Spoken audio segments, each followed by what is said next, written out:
Agora, doutor, bruxismo tem cura ou não? Léo, cura é algo... depende, porque o bruxismo, ele pode depender de fatores emocionais, por exemplo. Se você controlar esses fatores, você pode ficar livre de bruxismo. Sim, é possível falar que as pessoas sensíveis que geram bruxismo, elas podem experimentar períodos de remissão e não ter mais bruxismo, mas mais para frente elas podem voltar a ter bruxismo. Então, isso é difícil realmente estabelecer o que é cura.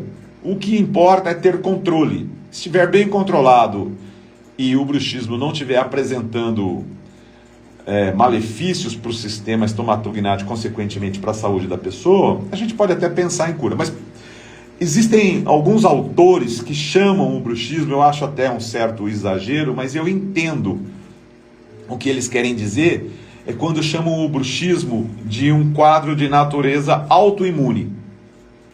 Ou seja, que destrói o próprio corpo se destrói, seria mais ou menos essa ideia. Por exemplo, o diabetes tipo 2 tem cura? Pode ter, né?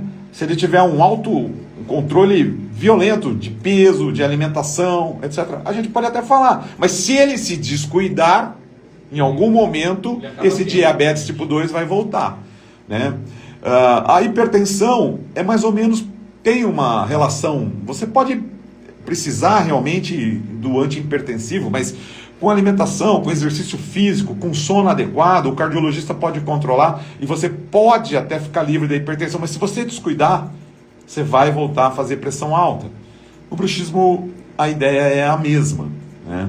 Então, assim, alguns casos de bruxismo tem bala de prata. Você dá aquele tiro, acerta e resolve o problema. Outros, você precisa realmente ter um controle mais constante do quadro do paciente. Se o bruxismo é dependente, por exemplo, de certo tipo de substâncias, bruxismo relacionado ao consumo de alguns tipos de medicamentos, ou uso e abuso de substâncias ilícitas, drogas, etc., se você retirar isso, pode resolver o problema. Ou não. Então, caso a caso.